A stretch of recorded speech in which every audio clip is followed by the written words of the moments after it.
Presenting to you Let's Talk the Design Edit Season 3, powered by Elite Building Materials. Elite is the exclusive distributor of Tabu Italian veneers in India. Introducing our first guest, Anjali Rawat, who is the founder of a Mumbai-based multidisciplinary design firm called Anjali Rawat Architects.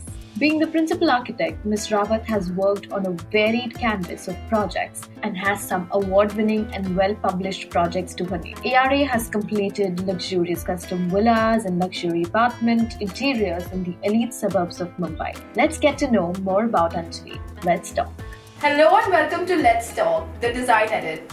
This session is being powered by Elite Building Materials, and today we have with us the effervescent Anjali Rawat. Hi Anjali, it's so good to have you here. Hi Ritika, thank you for having me here. So Anjali, you are a Bombay girl essentially. If I have to give you 3 words to describe yourself, what would that be? So one would be honest, driven and creative. Fantastic. And you also did a course from Milan apart from doing your architecture at Mumbai University. How was that experience? And could you draw a difference between the work cultures of these two amazing cities that you have lived in?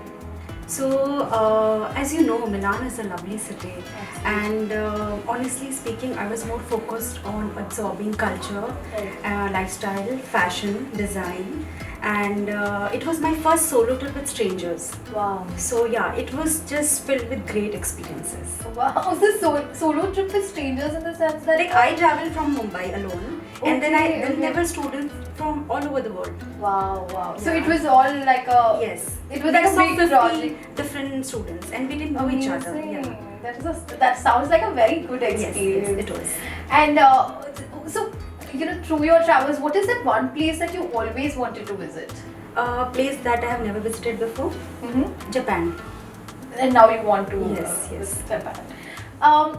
Talking about architecture, what is your favorite era of architecture, and all the possible reasons why?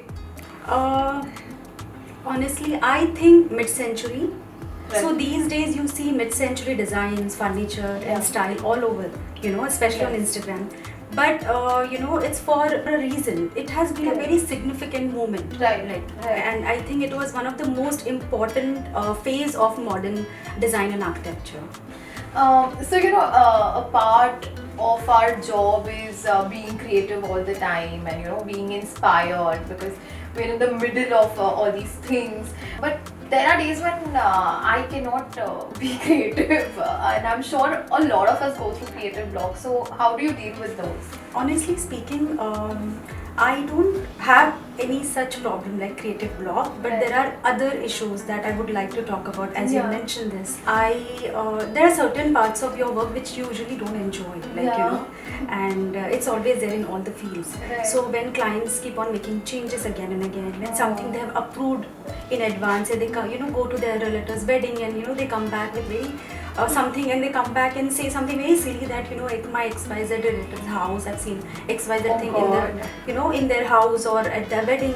So if they try to force something which they've seen on Instagram or on Pinterest, so that Yes. makes me really annoyed. Yeah, that is a major issue. I think most of the people are Yes, facing yes. that because of Instagram, Pinterest. Everybody thinks they're designers. Yeah. So yeah, that makes So me annoyed. do you have a particular client story where you kind of like got into a tiff? You don't need to name them, but it would be good to know. I'm saying it's so relatable. So honestly, it happens almost all the time. Okay. Yeah, but over the period of time, we have kind of earned their trust, and we know know-how of our field, and we have developed a tact, or we kind of convince them in the end. But Right. what my trick is, I let them do whatever they want in guest bedroom. I'm like, you want colors? Like, we have colorful curtain in guest bedroom. Let's do colors in mandir or some area which is not that significant for me. Right. But the important areas, I try to stick to my concept, initial concept. Correct. Yeah. Makes sense. And talking about colors, you have used Tabu veneers in certain projects. So what is your take on the material, and how is it's a very versatile material. material with so many color options. So how have you used it and how was your experience? So for us, we are known for using a neutral color palette, Right. and I personally like colors in a very like small quantity. Yeah. But of late, we're consciously changing our style, you know. Right. And so I think Taboo has a great collection, Right. and veneer goes like well in all the design. Like it's a must thing that you need to Absolutely. have. It adds a lot of warmth, and especially they have a like really nice range of naturally dyed veneers. Absolutely. So we have kind of used their veneers in our project, and so far we're very happy with it. And what about the furniture? Have you ever, used any veneer on furnitures? Because that's a Yes, always, possibility. all the time. Yeah? Yeah. Okay. So Anjali, everybody has a signature design style. What is yours, and where has that inspiration come from? So as far as style is concerned, I would say what we do can be classified as something that's modern, contemporary, Right. clean, uncluttered.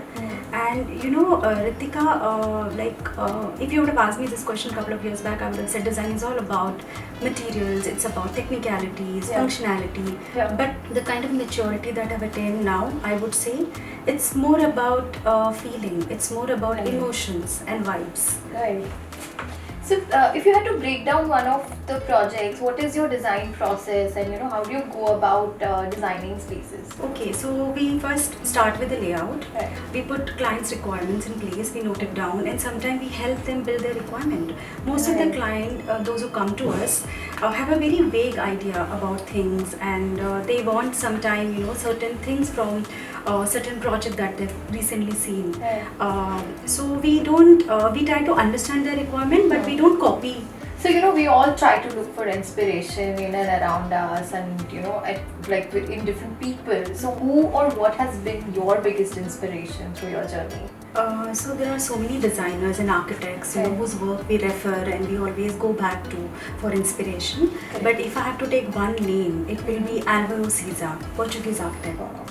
Yeah. So he's done some fabulous projects. Yes, Any amazing. any particular project that you would like to? So more than one project, it's just about the design language that he does, Ah. his massing, his flow. I mean, it's Yeah. really inspiring. Yeah. So, we all have different measures of success. What do you think success has allowed you to do? How has it set you apart from the other people? First of all, I don't consider myself successful yet. Okay. I think I'm just a beginner. Architecture and design journey is a long marathon. So, but whatever little I have achieved so far, Right. I like to mentor young minds. Right. Yeah. These small kids, those who come for internship or junior architects, they have so much spark in their eyes. Absolutely. Yeah, it's really fun. Absolutely. It's really fun to work with them. Yeah. And what do you do?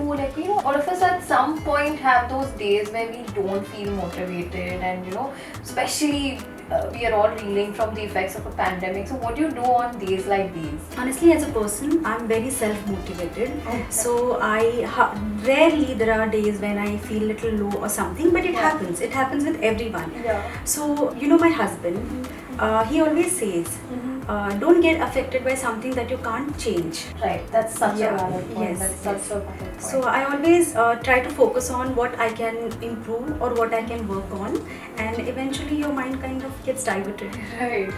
And if you could do something else, if you could be someone else, what would that be? I really can't imagine, doing anything other You than always design. wanted Yes, to I be- always wanted to be an architect. So since you were young, you had people around you that inspired you, or what is your journey A couple like? of my relatives were civil engineers, so I used to see these large drawings and okay.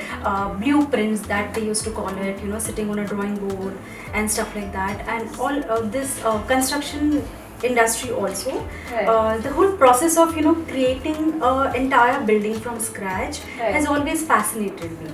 Amazing. Yeah. And what have been your passions outside of architecture and design? I'm kind of boring, but there are a few things that I really like. Right. So recently I've started traveling a lot. Recently, as in from last 6-7 years. Right. Yeah, so I do at least 4 to 5 trips in a year. Wow. And apart from that, watching movies and art and Right. food. Like food is something Right. that I love to Absolutely. cook. and I like to learn a lot about. I watch almost all the series and all the documentaries about food on Netflix. Yeah. So if you tell this to my husband, he would really laugh because I'm not a great cook. I like to study about food. I don't really enjoy cooking that much. I think we're the same there. Yeah. So you tell me nutrition. Ask me anything about diet. You ask me how to lose weight without compromising on a nutrition level. So I would really be, ask yeah, you I would do that. Thank you so much, Anjali. We'll wrap up this segment with a last message, an advice, or a note that you would like to, give our audience who are watching this. To young architects and designers, I would say it's very important to keep on learning and keep your mind open. Attend as many exhibitions you can. Don't miss a chance to go to site. Right. Speak with vendors, speak with contractors, learn about new materials. So Right. basically, constantly learning. Keep evolving That's what and yeah, learning. yes. Amazing. Thank you, Anjali. We have to wrap up this segment now, but I have a fun thing for you. It's my own version of Coffee with Karan. It's a rapid fire session. I'm gonna ask you 5 or 6 quick questions. Only rule is you have to be super quick. Okay. There's no time to think. Are you good to go? Yes. So my first question is, what's the one place you would love to visit now? Like Bali. Dream project for you? School in mountain. Oh wow. Wow. What do you feel is an important quality every architect should have? Patience. Parts of job you don't like? Services. Most memorable thing you've ever done? I recently did trekking in snow. Wow. Yeah, so it was fun. Wine or coffee? Wine. Vineyards or wood? Vineyards, more practical. That's a great answer. Thank you so much, Anjali. You did really well. Okay, thank you. Where is my hamper?